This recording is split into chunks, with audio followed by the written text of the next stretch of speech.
Olá, tudo bem? Eu sou Alexandre Liar, eu sou artista plástico e professor de artes plásticas. O vídeo de hoje a gente vai falar sobre os processos de produção e desenho e pintura na arte contemporânea. O objetivo é a compreensão do processo do desenho e da pintura, mostrar os fundamentos técnicos, além de outras coisas e outros itens também que fazem parte desse arcabouço, né, que é a pintura. A metodologia é como a gente vai desenvolver entre a prática e a teoria, né? E essa teoria envolve toda a transição da vanguarda até chegar aos nossos dias, não é? Eu também posso falar depois, no final, dos nossos recursos didáticos e também da nossa bibliografia. Mas antes, eu vou falar de duas coisas essenciais na minha produção em si, né, que eu considero que são importantes para a produção do meu trabalho, que são, primeiro, fundamentos, o suporte e depois a técnica, né? O que são os fundamentos? Os fundamentos são os conceitos que transcendem a matéria e estruturam toda a produção da obra. Seja ela pode ser desenho, pintura, escultura, ela pode ser fotografia.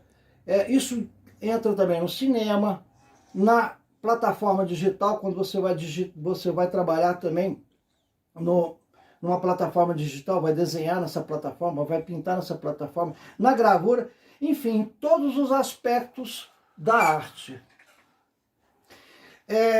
Como fundamentos, eu posso elencar que são fundamentos o quê? Os fundamentos são aquilo que estruturam o trabalho. Então, o uso da composição, da simetria, da perspectiva, da cor, da luz e sombra e de várias outras coisas que a gente utiliza para fazer o desenho.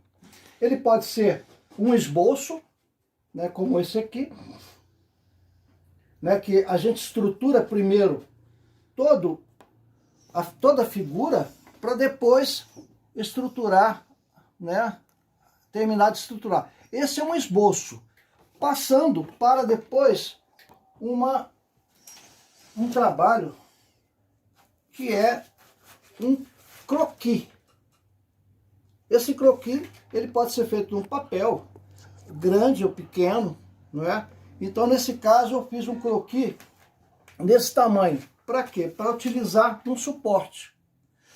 A outra questão que eu elenquei agora, que é o suporte pode ser, né, o papel, e nesse inteirinho a gente pode utilizar vários tipos de papéis, né, vários tipos de gramaturas de papéis coloridos, papéis de diversas marcas e qualidades. E esses papéis são específicos para quê?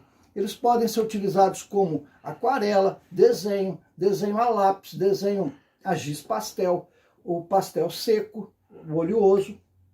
E também há novas tecnologias e novas ferramentas que são utilizadas hoje, como, por exemplo, pincéis permanentes, que se usam hoje para fazer desenho.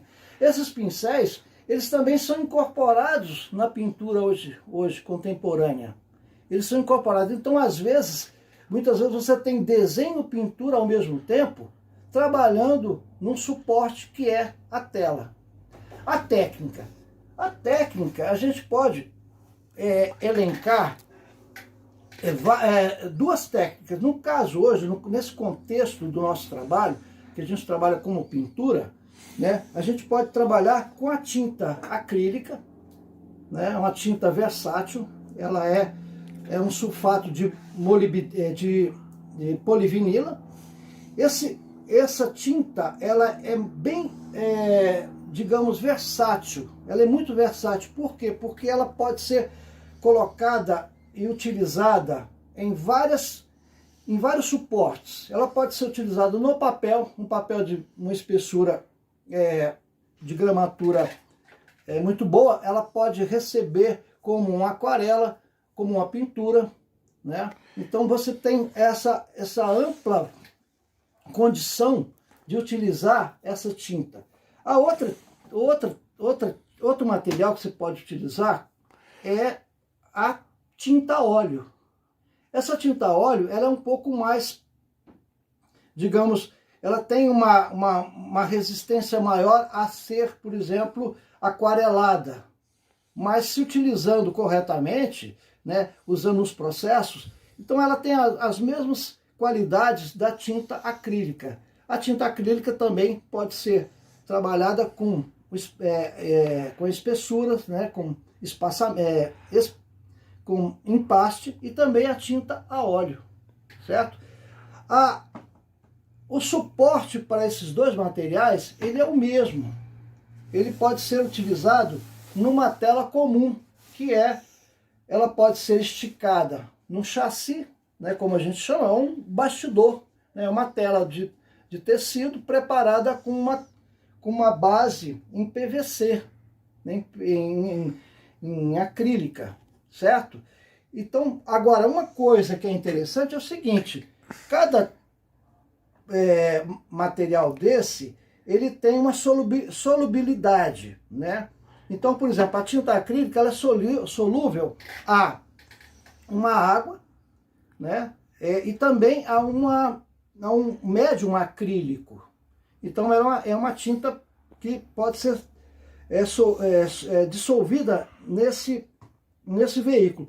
Já a tinta óleo, você precisa de usar, por exemplo, a terebentina, né? A terebentina é um diluente muito utilizado e antigamente ele é muito tóxico. E também a água ras, que é esse vidro aqui que eu utilizo como água ras, que é um dissolvente da tinta.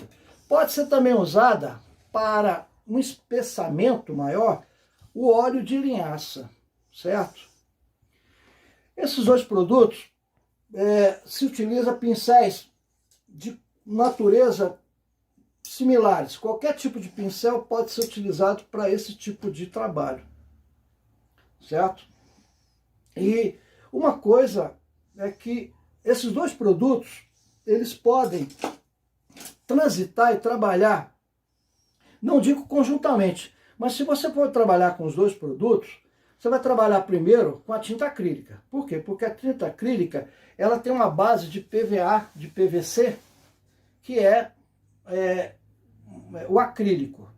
Então, se você for trabalhar com essas duas tintas, a óleo e a acrílica, você precisa trabalhar primeiro com a tinta acrílica e depois, posteriormente, com a tinta óleo. Não ao contrário.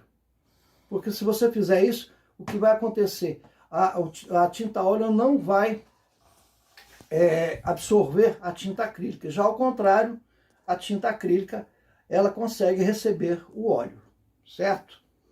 Então, falando sobre recursos didáticos, a gente não tem só a tela e o papel. A gente tem as mídias digitais também, né?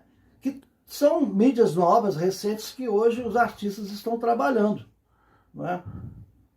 E por fim, o nosso recurso bibliográfico, né, que a gente busca as nossas informações, são das leituras, né, dos grandes artistas, né, gênios da pintura.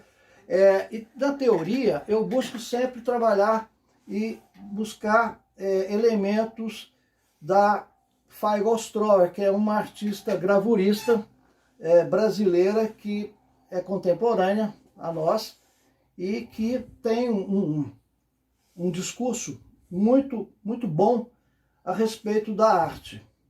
Também tem, para aprofundarmos na nossa teoria, temos também estudos do Gombrich, né, que trabalha com a arte e faz uma pesquisa muito extensa sobre esse cabedal de informações que nós temos a respeito da arte.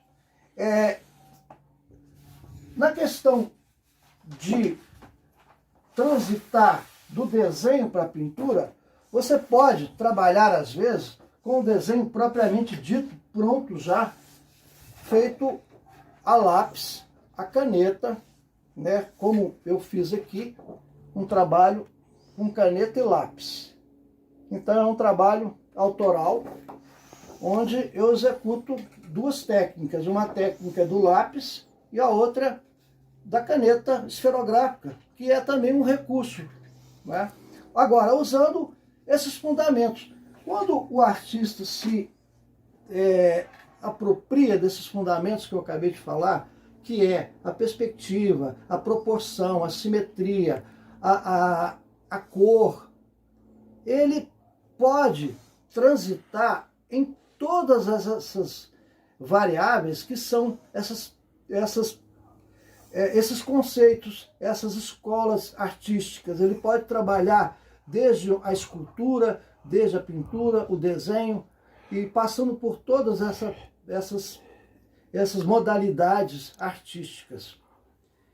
E, para finalizar, também a questão o que eu posso dizer? O meu trabalho, ele tem uma pesquisa e também trabalha com a introdução da pintura junto com o pincel permanente, que é um pincel que hoje se utiliza para se desenhar em cima de uma pintura, de um trabalho. Então você aquarela a pintura e depois você trabalha por cima com efeitos da pintura. É uma modalidade, é uma forma de expressão que eu consegui buscar, né, no meu trabalho. Obrigado, até mais.